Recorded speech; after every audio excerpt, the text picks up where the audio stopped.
Welcome to Life, Lessons, and Laughter with your host, Glenn Ambrose.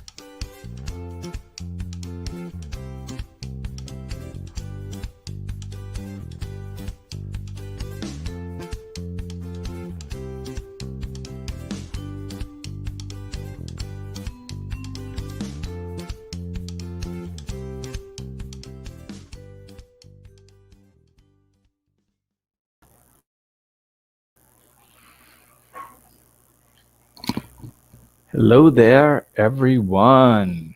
What's happening? Start the week off right.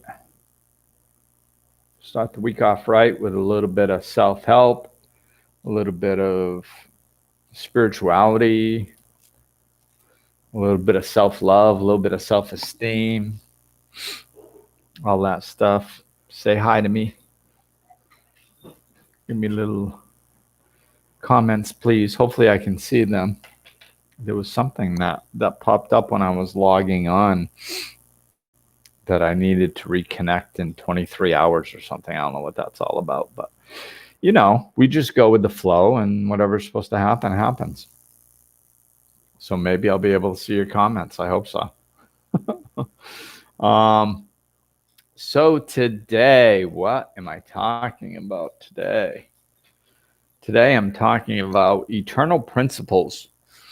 So the reason I'm talking about this is because I found that it's an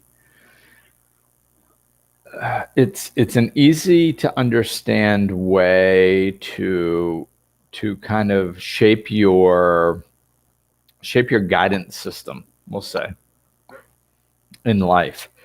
Like a lot of this stuff we're trying to implement in our lives, and we get caught up in the surfacey stuff. We get caught up in the details because that's what captures our attention, and that's quite frankly what most people are used to be paying attention to. They're used to paying attention to the details of their life, the external things, and that's not where the answer lies. So when I'm talking and I come across something specific, that, hey, buddy's here. What's happening, buddy? Yeah. So when I come across something that is kind of a simplistic, it's not always easy, but it's simple, or more simple, a simplistic way of walking through life and giving us tools, giving us ways to implement this type of living to enhance our lives now. Like when I'm teaching, that what I want you guys to live a happy life now.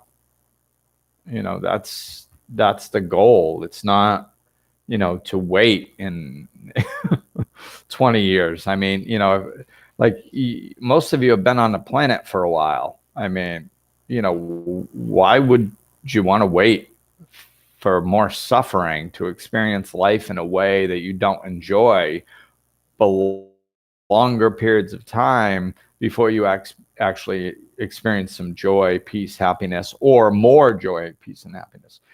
So let's lean into it. And a lot of what I see, like I said, is people getting caught up in the details. So for this topic or this conversation, what I am going, what I'm calling that is the temporal stuff. So Michael Bernard Beckwith taught this really nicely at one point, and he said it's very easy to tell what is driving your thoughts and your actions.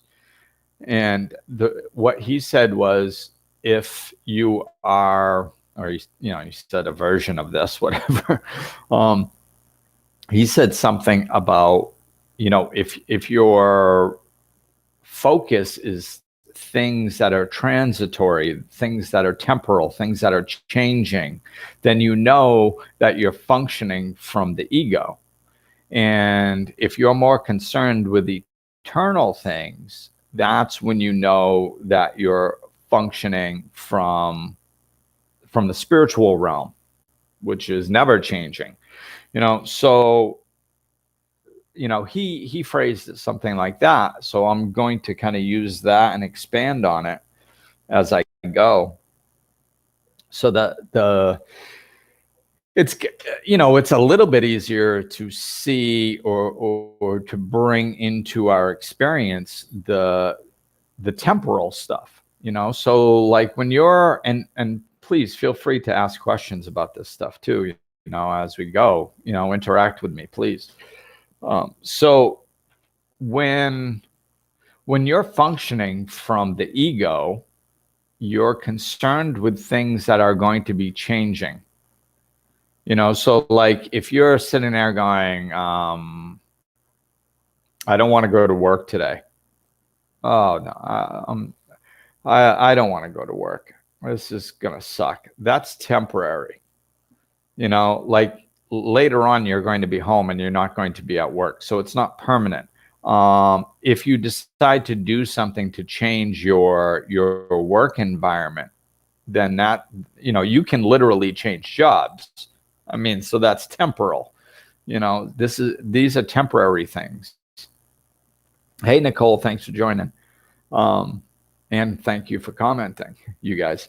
So, it's the temporary things, and most things in life are temporary. Most things that drag us down, most things that capture our attention, most ways we live our life is from the temporary places. And this is not a good way to experience peace and happiness in our lives, because everything's always changing. And what happens when you live like this is, as soon as there's a problem, you hyper focus on it. So like and I mean, I was the king of this, man, back when I used to drink and before I woke up. When people used to say to me, Glenn, it's going to be okay. Like when things weren't okay, when I was upset about something, it's going to be okay. And I literally did not understand what they were talking about. This is how extreme I was.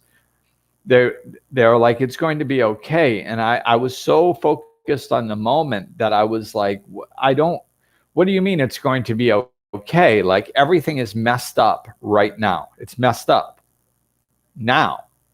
Like, so I'm dealing with the fact that it's messed up now. It's going to be okay at some point. Maybe not. I don't even know what you're talking about. That's out in the future somewhere. And I don't have any idea what it has to do with my life being messed up right now. That's what I'm talking about. That's what I'm upset about. That's what's important right now. This is how I functioned. And hey, Lisa's watching on YouTube. So we got Facebook and YouTube so far working. I don't know if it's Facebook personal or Facebook business page or both, but it looks like people are able to comment, so that's good. And if you can't comment, if you're on Facebook and I'm not seeing your comments, if I haven't shouted out to you yet, you could switch over. If you're on my personal page, switch over to my business page. If you're on my business page, switch over to my personal page. So it's Glenn Ambrose and Glenn Ambrose Life Coaching. Those are the two that this is streaming on, as well as YouTube. Okay, so Lisa's commenting on my personal page. So I'm getting comments from my personal page on Facebook. And Nicole. Nicole says she's getting it from my business page. So we got all three people. We are styling and profiling. And if you notice, there's a little comment from Glenn Ambrose. It says, hey, everybody, join in the conversation. Comment here. That's a sure sign, since I didn't do it, that Magic Ben is in the background helping. Thank you. Thank you, Ben, for getting my comments working. So it's styling. So yeah, what I was saying was, and like I said, throw questions in, ways for me to expand on this. But I was, when something was going wrong, I was so absorbed by something going wrong that I could not understand that in the future things were going to be okay. I didn't understand what that had to do with everything being wrong now. So I was so absorbed and sucked into the temporal zone that was all I could see. And of course, there was a tremendous amount of suffering living like that. So, that's highly dysfunctional. Most people are not that extreme, but they are consumed by temporal things. So let's lean into the eternal stuff. So the eternal stuff, it's, the temporal is like your work, your relationship, your basically everything that your mind can think of right off the top is temporal. It's temporary. It could be, it's going to be over in this lifetime, or it's going to be over next week, or later this afternoon, or 6 years from now, or 30 years from now. At some point, it's going to be over. So that means it's temporary. It's not eternal. So the eternal is, so it's easy to see how we focus on that. But how do you focus on eternal things? And it's hard to explain theoretically. It's hard to explain conceptually. I find it easier to explain through actual examples of how to bring this type of mentality into our lives. So if you're, one of the ways I did this in my life, I think I spoke about this before, was I was driving down in Florida after I had been in the DR for a while. And I noticed myself getting irritated when anything happened on the road that I didn't like. So I was like, whoa, I am not like allowing myself to fall into bad habits that I may have been in before. I want to understand why I am getting upset. I don't understand why I'm getting upset. So I looked at it and I was like, well, why am I getting upset? And it was because I had a temporal goal in mind. I was like, what am I trying to achieve? Because I could see every time something happened, it got in the way. It bothered me. So why does it bother me? It's because it's getting in the way of something I want. Well, what do I want? Well, I want to get home. Well, I'm going to get home, so it can't be that. Well, I want to get home as fast as possible and efficiently as possible. Oh, so anything that gets in the way of me getting home as quickly and as efficiently as possible bothers me because it's impeding on my goal. Now, I didn't know that I had that goal. It was an unconscious goal. So, but once I recognized I had that goal, I was like, okay, that's temporary. At some point, I'm going to be home. And I don't want to function from the egoic mentality, the temporal mentality, the temporary mentality. I don't want to function from that. So how do I function from an eternal perspective? So then I was like, that's hard. It's like at first it was hard. I was like, okay, well, I'm driving. What is eternal about driving? And I'm like, nothing, like it's going to be over at some point. So I was like, okay, so I can't have an eternal goal. So how can I bring an eternal mindset into this situation? And it was like, well, what is eternal? Like, if I can't have an eternal goal, what is eternal? And I was like, well, principles can be eternal. What is eternal? Love is eternal. Peace is eternal. Trust can be eternal. Expansion, constantly expanding, can be eternal. Growth can be eternal. So these are types of things that will go on forever. The universe will continue to expand and grow. Love will continue on. energy never dies. These are the type of eternal principles. So if you take these eternal principles and you start bringing them into your life and making those the foundation of your goals, the foundation of how you interact with life, now all of a sudden you're functioning from a whole different level. So instead of my goal being, I want to get home as efficiently and quickly as possible, I said, well, which one of these eternal goals can I bring into my driving experience? Well, can I bring love in? Yeah, maybe. Can I bring in trust? Yeah, maybe. Expansion, growth, sort of. But like peace resonated with me on this one. So I was like, I want to be peaceful. I want to experience peace during this drive time. So that's my goal. I'm going to be peaceful between now and when I get home. That's my goal. That's how I brought a spiritual principle into a temporary situation. And if that is my goal, if that's my leading factor, if that's what I'm trying to achieve, then that's what my brain is going to be searching for. You see, and and Margie, thank you. She said joy. Yes, exactly. Joy is an eternal principle. And Sarah is joining us. Hi, Sarah. Thanks for joining. So this is how I brought in an eternal principle into my life. And now all of a sudden, your brain just needs a job to do.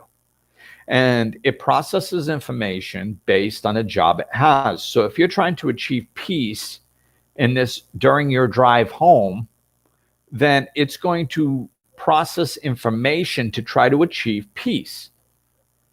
So, I was driving and then all of a sudden, maybe I forgot what it was, but somebody cut me off and slowed down. Now, normally I'd be like, what the hell is this person doing?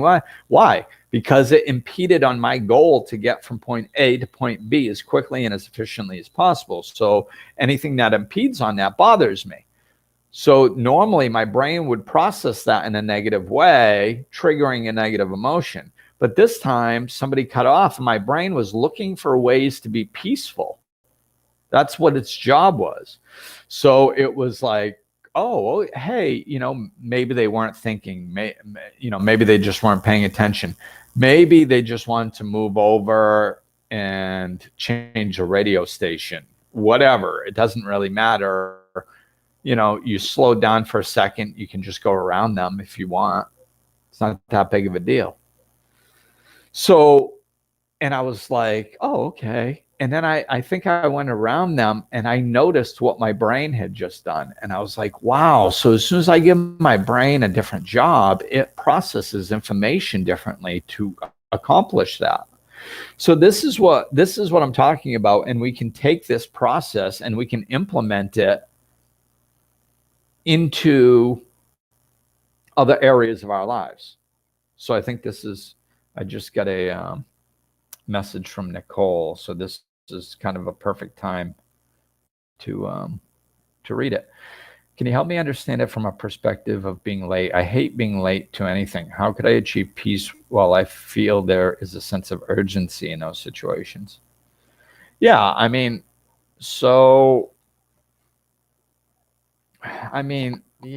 this is kind of a two-part question. It depends on how we're coming at it. But so if you hate being late to anything, don't be late. Like rearrange your schedule. And for the most part, that like we can pretty much not be late to most things, by just becoming a little bit more disciplined. So that's, of course, the easy answer. But let's dive deeper and go, okay, so now what about those situations where I have no control, I'm late and it's, I've done everything that I can, I'm running late, and now all of a sudden this is bothering me. It's like, well, you have to look at what you're in control of. It's being upset about being late isn't going to solve anything. Like, it's not going to better the situation. If if you're going to be late, this is acceptance. All suffering is resistance to what is. So to feel peace, you have to be like, what am I looking to achieve? Peace. Okay, how can I be peaceful?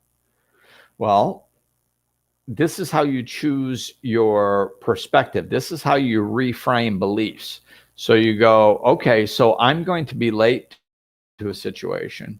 It bothers me, and does my anxiety help me achieve peace? No, it robs me of my peace. Okay, well, what would not rob me of my peace, and what would make me feel peaceful? Acceptance of the situation. Like it just is, you know. Really, at the end of the day, if you're responsible and disciplined and you get to most places at times, and every once in a while you're late, it doesn't really matter what the thing is that you're late to. It's you're already late. You're doing everything that's within your control. So that, arguing that fact and suffering internally makes as much sense as me getting upset that my pen here is black. It's a black pen. This is a black pen. I wanted a blue pen, and this one's black. Well, I'm going to be upset about this. I'm going to rob myself of my piece of this. It's like, well, if I want a blue pen and it's within my capability, I should go get a blue pen. If it's not within my capability, I need to accept the reality of the situation, that I have a black pen and there's nothing that I can do about it right now. And that should bring in peace. It's just non-resistance to the reality of the situation. You are late. That's just a reality. That's not something negative or something positive. Nothing is negative or positive. Our thinking makes it so. Our judgment makes it so. If you're going to be late and there's nothing you can do, there's no sense in getting upset about it. So if your goal is peace, you're going to find things like that. You're going to find ways to frame it. If your goal is just to get somewhere on time, every time you're not on time, you're going to suffer, because that's temporary. And peace is permanent, is eternal. So if you focus on peace, it helps you reframe things in a way that can bring you peace. Okay, cool. So that one, Nicole said that makes a lot of sense to me. Thank you. Okay, good. And thank you for commenting right there, because sometimes it's a little hard, without the interaction. So I was trying to dive in it, but that, like, being late has so many different, like, little tweaks and twists to it. Sometimes there's little specifics that are throwing us more, like the judgment of the people there more than actually being late. Sometimes that can be the thing. So I wasn't sure if I was answering it right. So, but good. I'm glad that helped. So do you see how if we start leaning back from the things that are upsetting us, this is kind of a sweeping statement that I found very helpful at one point, is I just understood that there's nothing wrong with life. Like, life has been buzzing around for billions of years, and it has not needed my help, and it's working perfectly fine. God, the universe, the divine, is not an idiot and does not need my help. I could use its help, but it doesn't need mine. So, so once I understand that there's nothing wrong with life. What there is there's something wrong with my perspective. If I am upset, if I am experiencing frustration, anger, I can tweak the way I'm looking at it to stop experiencing those emotions. Because what happens is a situation occurs, and then our brain processes it in a certain way. And because of the way it processes it, it triggers a negative or positive emotion.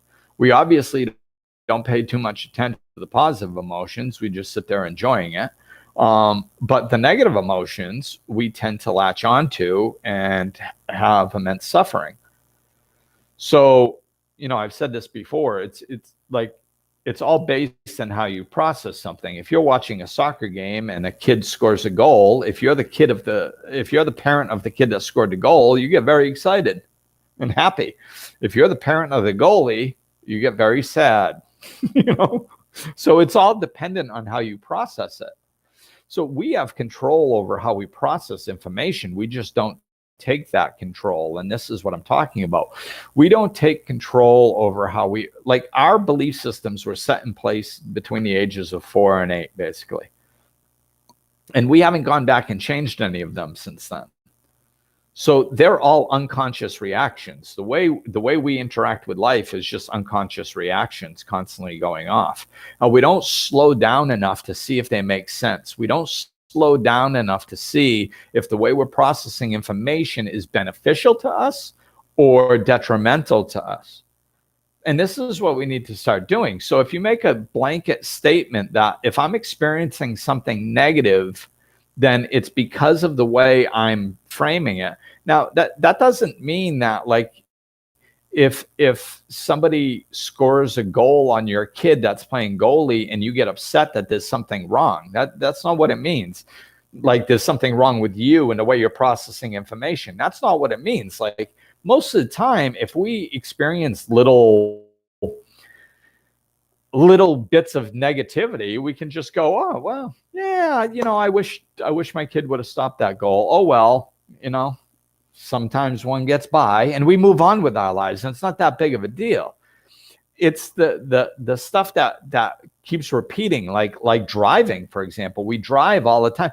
People drive for 60 years and never stop and change the way they're processing information. And they experience tremendous amounts of negativity for 60 years. People going to work suffer going to work for 40 years. Sometimes people stay in marriages and suffer for 40 years.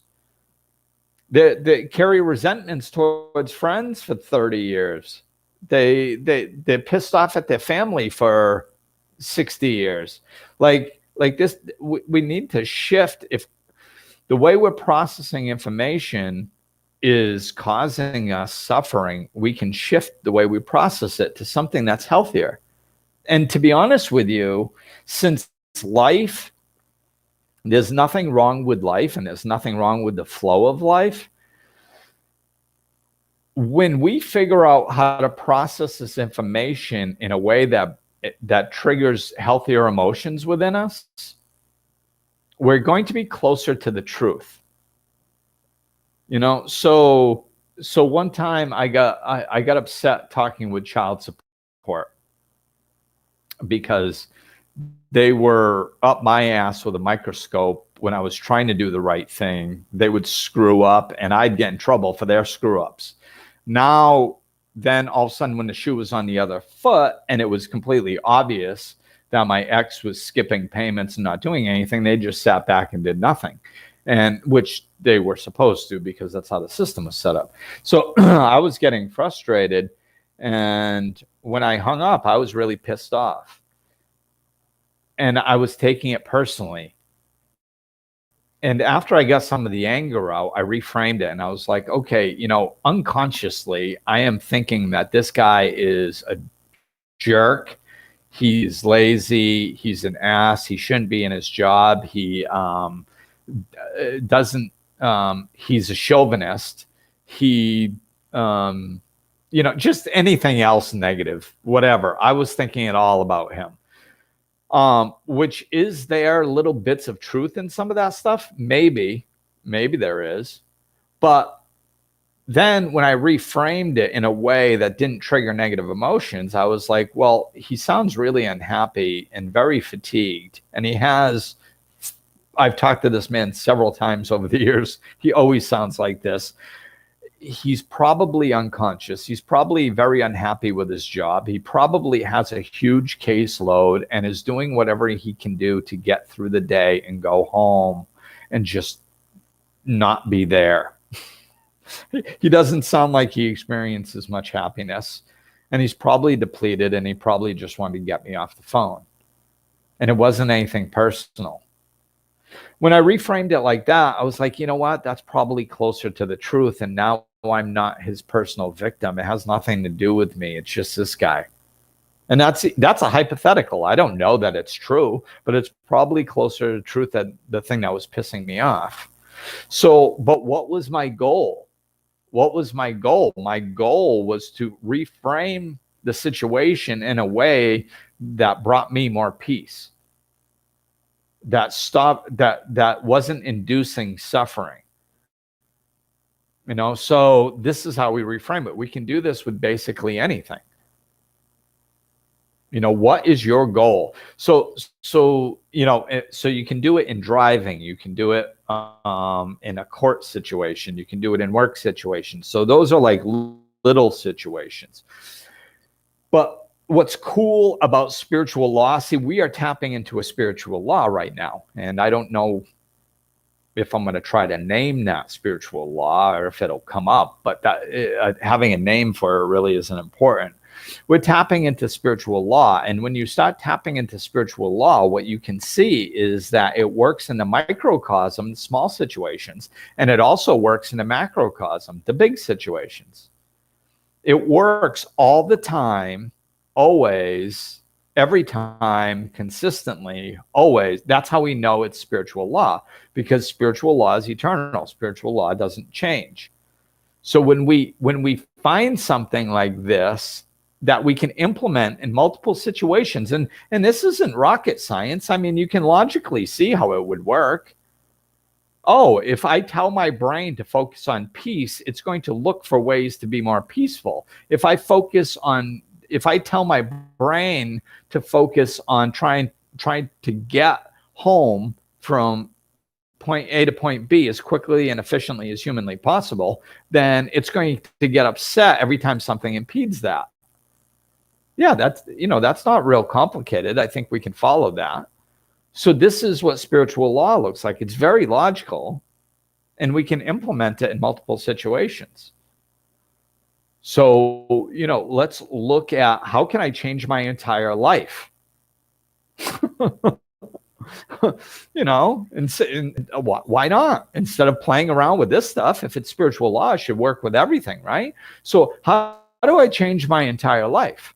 Well, what's your goal in life?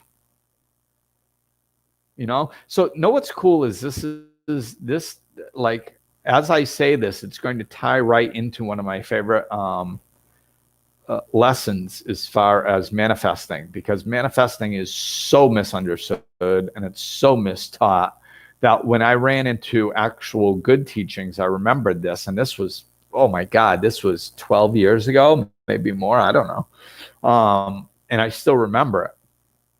And what it is it's focusing. They didn't phrase it this way, but it's the same thing. It's focusing on larger principles, eternal principles. So, and I'm just going to sum it up. I'm going to kind of combine their teaching with what I was saying. And basically, when we're looking at manifesting or just having a good life, it doesn't matter what word you use. If you're looking at having a good life, then focus on happiness. Focus on happiness. That's it. Because from a manifesting perspective and from the perspective that I'm explaining, you'll get whatever you need to be happy. See, we focus on the external, the smaller things too much, the temporal things too much. So we go, I want a car and a house and a new job and a wife and kids and a dog, and then I'll be happy. That's generally how people, and most people do it that way. Most people do it that way. And if you think you don't, look closer, because you probably do in some areas of your life. We say, no, I'm not materialistic, but 90% of our energy goes towards achieving material things from a material perspective. And I understand that we have bills to pay, but we need to start flip-flopping that a little bit.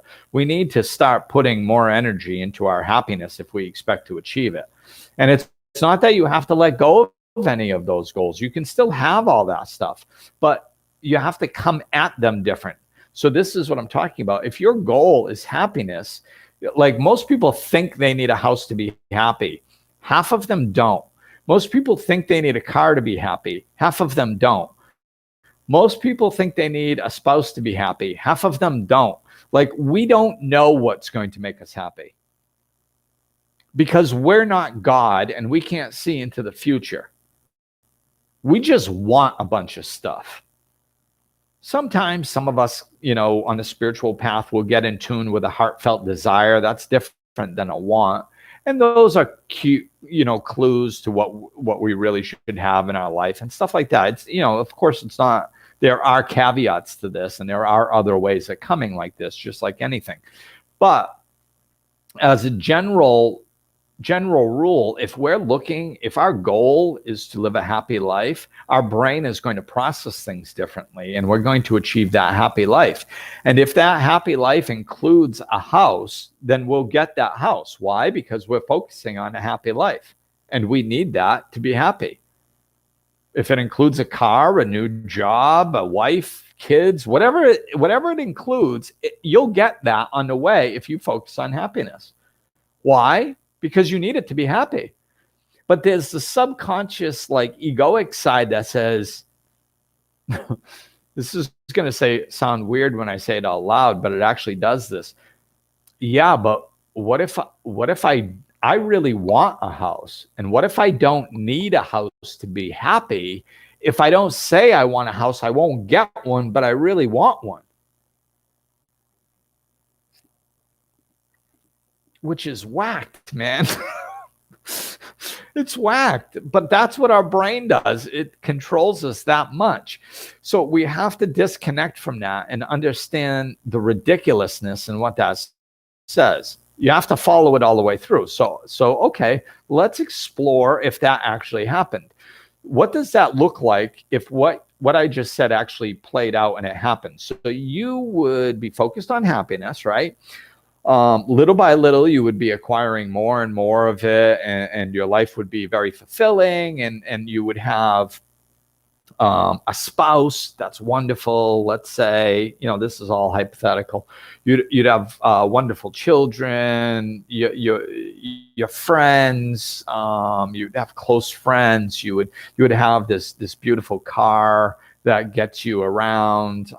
You'd love your job. Like every aspect of your existence, you would really, really be happy with, and you'd be sitting there completely fulfilled and happy and joyful and sitting there, and you'd go, yeah, but 10 years ago, I wanted a house and I don't have a house.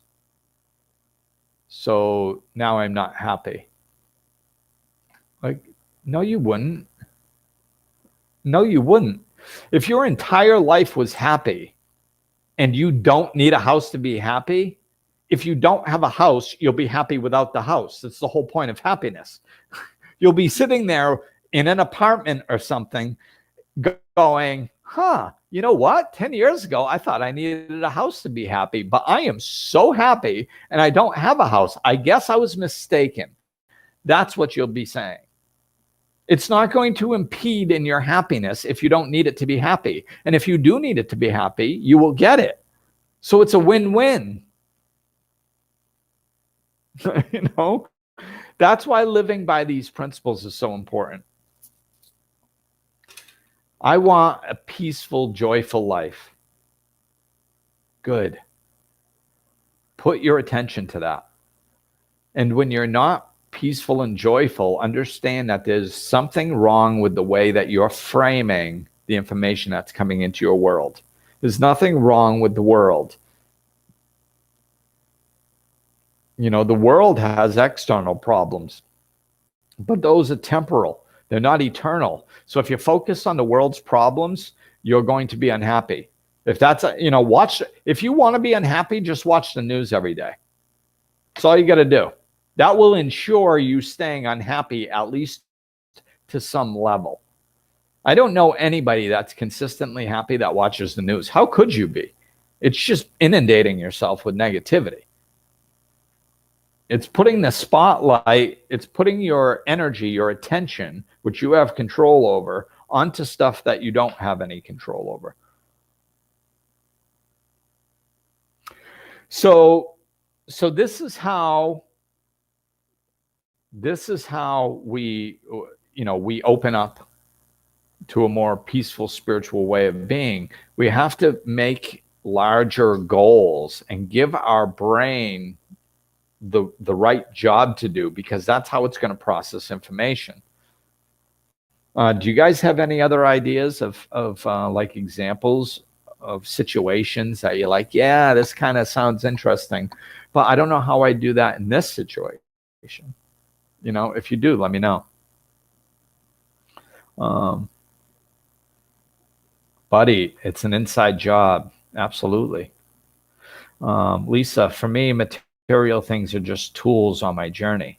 Yeah, they are just tools. And if you look at them as tools and gifts, like when I got a car when I was 1 or 2 years sober, so this is like 16 years ago, I got this car, and I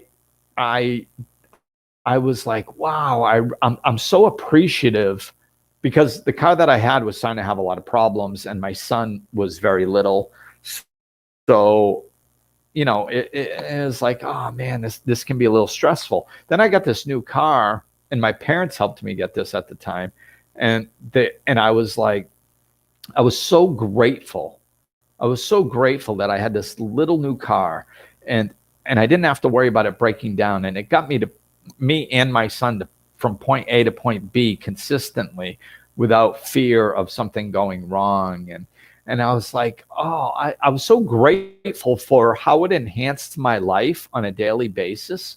And I used to drive, I don't like the cold. Everybody knows that. So I drive through the winter, and I'd see people sitting at bus stops and stuff. And I'd be like, oh my God, I'm so grateful for this car. And I swear it was very close when I got rid of that car, like 5 or 6 years later. The amount of gratitude I had for that car was about the same when I got rid of it as it was when I got it. And the same all the way in between. I so appreciated that car. And I didn't even particularly like it. It wasn't my style, but it was dependable, and I appreciated it. So if you can appreciate those things, but they're not the source of your happiness. Before I got a new car, and I thought I was going to be happy because I got a new car, and I was for a month, and then it wore off. And then the next 4 years that I had the car, it was just a car. I didn't appreciate it because I thought it was the source of my happiness, and it's not. So now it's, so appreciating it, like I lived in gratitude for the whole time that I had it. So you can appreciate things like that. Let's see what Margie says. I think it's funny when people say, why are you so happy? I don't own a house. I drive an old car, but you're right. I'm joyful and content with my life. See, that's what the most important thing is. And if at some point getting a house or getting a new car would enhance your happiness, if you stay focused on your joyful and content feelings, and you interact with life like that, life will bring in a car if it's going to enhance it. And if it's not going to enhance it, it won't. And either way, it doesn't matter. We can't manipulate the universe by thinking, oh, I'll pretend I'm content with the car that I have, so I'll be happy. So then it'll bring me a new one, because that's just manipulation energy. When you're truly content, maybe you'll get one, maybe you won't, but it doesn't enhance your happiness. It's not the source of your happiness. It can be an expression of your happiness. Sometimes it's hard not to get caught up in the stuff. My joy comes from other things that truly fills my life. Yeah, well, that's exactly it. It's, and that's basically what I'm talking about here. Not getting caught up in the stuff. Like if you're getting caught up in the stuff, then that can trigger something inside of you that says, hey, I need to reframe this stuff because I'm getting caught up in it. It's dragging me down. And then you can reframe it. And you can reframe it by using, eternal principles like love, peace, trust, expansion. And I'm sure there's others. But look at it and be like, how can I bring faith into my life? Faith is an example of an eternal principle. How can I bring more faith into my life? Well, I can. How can I use faith in this situation? So I'll give you one more example, and I may wrap up after this. But like for me, faith was a big one because I had been building my faith by handing things over and seeing if they'd work out, and they did every time, which was amazing. So those are my building blocks of faith, and I did that for years. Just like wow. And I would try to make a mental note whenever I would hand something over or whenever I saw something work out. I would try to pump the brakes for a moment and go, Glenn, notice this. Because usually what happens when things go well, we're just like, well, yeah, that's how, that's just normal life. It's supposed to go well. Or if somebody gives us a compliment, we're like, oh yeah, well, thanks, whatever. We don't take it on. But boy, if somebody says something negative, then it goes straight into our heart. Or if something goes wrong in our life, then we're like, oh my God, this shouldn't have happened. Like, so we latch onto the negative things and we dismiss the positive things. We need to reverse that. So I would slow down and make a mental note and feel vibrationally what it felt like when things worked out for me. And then people like, how do you have so much faith? How do you trust? I built it. That's how. Faith isn't magical. Faith is trust, and faith is built just like trust is built. It's the same thing. So you hand something over that maybe doesn't have a large risk to it, and then, oh, look, it worked out. Oh, cool. Building block of faith. And now all of a sudden you have a little more faith. And then when you're about to hand over something bigger and you're a little bit scared, you go, oh, well, it worked out for me this time, this time, this time, this time, and this time. So there's probably a good chance that'll work out this time too. Now, does that get rid of all the fear? Probably not, but it helps, and you do that more and more. So, for me, a big turning point came when I was going for custody with my son, because I knew it was a big deal. I knew there was a lot of energy. And I knew that I had a lot of fear around it because of my past experiences in family court. And I knew my ex would do and say whatever it took, whether it was true or not true, to try to get my son to stay with her. And I knew that I was not willing to do that. I would not lie to accomplish something. I needed to stay true to spiritual principles. So I had a lot of fear around it. So I was like, okay, how has this worked in every other area of my life? How did I get sober? How did I move from Rhode Island, from Florida to Rhode Island, and find a job and have a place to stay at my aunt and uncle's, even though they only lived there for a few months and timing was perfect? And how did I find a job making the exact amount of money, even though I have no education, that I needed to make to stabilize myself? And how did I find an apartment like literally right down the street and around a little corner from my son's house so I could be there in his life on a daily basis? And why did my ex move in with her boyfriend and no longer have the family there to watch him, and then start taking classes at a college at the same time? So she needed me as a babysitter so I could be with him 5 days a week. How did all this stuff unfold over and over and over and over and over? Because I kept handing things over and trusting. And when I put my faith into something greater than myself, it always manifested in the highest good for me. Every time, always. So I sat back and I started going, it worked here, here, here, here, here. I did this, I did that. And that gave me the strength to just risk and go, I've got nothing else to hang my hat on. This is my only chance. Here you go, God. Here you go, universe. Here. And I had to trust implicitly. What that means is, this is an important point. I did not give it over to the universe. I did not give it over to God and say, God, I trust you to take my son out of his mother's house and put him in my house. That's not what I asked. That's not what I put my faith in. I put my faith that God or the universe would do whatever was in the highest good for me or my son. And if that meant that he was going to move in with me, I would be extremely happy.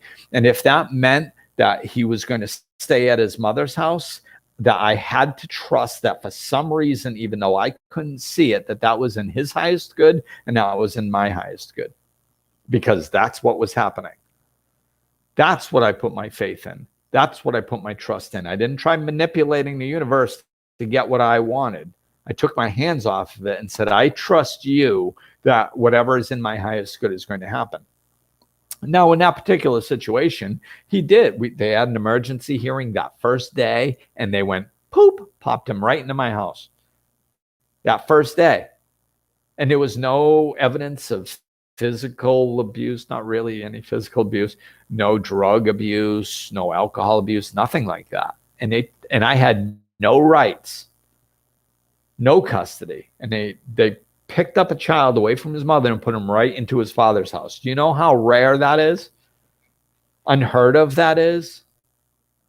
And they did it right then. Boop.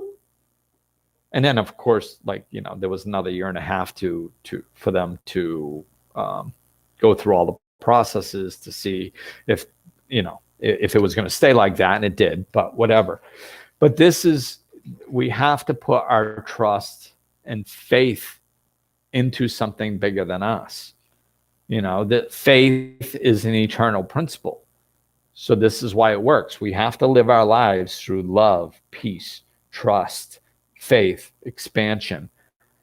So start putting those as your goals, and the grandiose things, the big things, turn to them. Turn to them. The best moments I had as a father was when I took a moment before reacting and I said, what would love do here? Because I used to ask myself, what did I get growing up? Because whatever I got didn't work because I was a mess. So what I got, in most situations, it was some form of discipline, either at home or at school or with the police or whatever.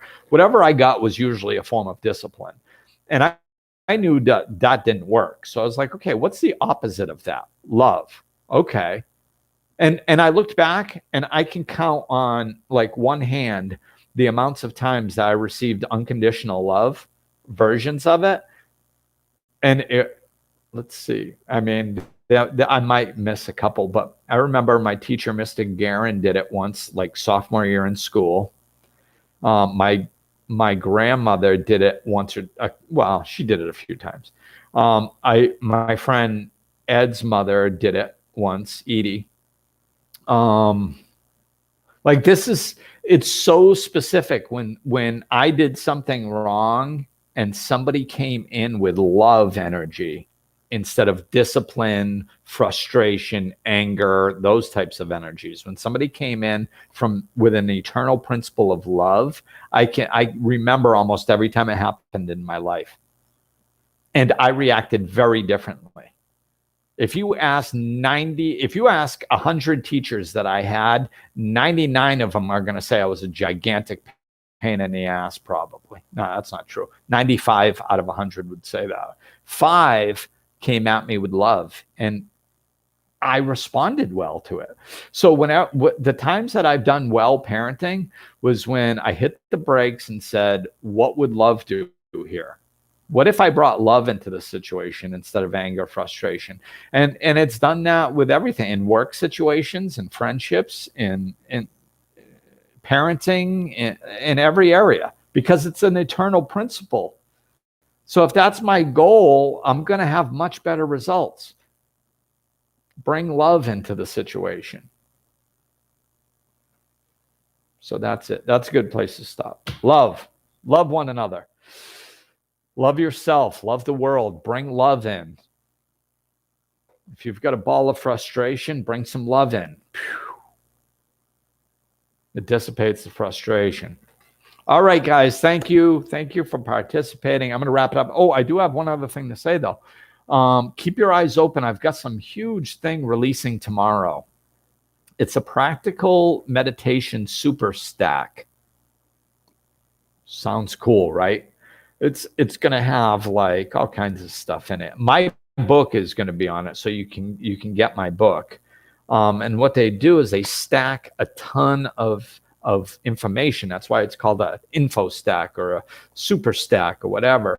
So they stack all this stuff, and there's webinars, there's meditation audios, there's meditation music, there's classes that you can take. There's it's crazy. What is the saying? There's, I guess it's $1,400 worth of stuff that they just pack all in together. And I believe, please don't quote me on this, I believe you get everything for $49. Like I don't know how many different people's stuff they have here, but there's a lot of them. World Peace Meditation Package. Literal courses that you have access to. This is an 8-week course of mastering your personal power. Webinars. Like, there is a lot of stuff here. Like I said, so like for $49, I guess, you just you get all of it. So yeah, that's releasing tomorrow. So keep your eyes open. I'll send out emails. If you're not on my email list, please get on it. And I'll post it on social media as well. But sweet people. I gotta check in. Hey, Wendy's here. Love. She's got the 2 cutest kids, man. I swear, her and Mark. So I love seeing pictures of them. I kind of miss my Christmas cards, guys. I got to be honest. It was so cool. I'm in the DR now, so don't even try. But those were great growing up with Mateo, sending and receiving all those. Love you. Love your shirt. Freedom, man. This is what spirituality is about. Freedom. Buddy, good man. Everything was right on. Thank you. And we still got a chat, buddy. I believe it or not, I have you on my calendar, and I just had to move. Yeah. Hey, Wendy. Yeah, tell Mark I said hi. So yes, thank you, everybody. Live from eternal principles. Bring as much love into your life as you can, much peace into your life as you can. Trust, expansion, and growth. Remember, that's kind of one that you have to, when you're kind of stumbling and you're like, geez, I'm not sure. Faith, trust, peace, love. I don't know what eternal principle to bring in here in this situation. None of those seem to fit. Look at expansion or growth. That's the tricky one. It's not tricky. It's just, you might have to use your mind to see how that fits in. Be like, oh, wow, what's important to me? Things working out my way, or in this particular situation, or my expansive growth of my soul, me becoming a better person. Oh, me becoming a better person is more important. My own expansion, my own growth, or the growth of my child is more important in this situation than them getting what they want, them learning how to expand and grow and be a better person is more important. You see how that's an eternal principle? So pay attention to that one. That one might not be so obvious. All right. Thank you, everybody. Peace. I will talk with you next week. Let's see. Now I have to disconnect my brain from that and go over to my ending. All right. Peace, guys. See ya. Looking for more? Check out over 200 episodes of Life Lessons and Laughter, or click the link in the description of this episode to connect with Glenn directly.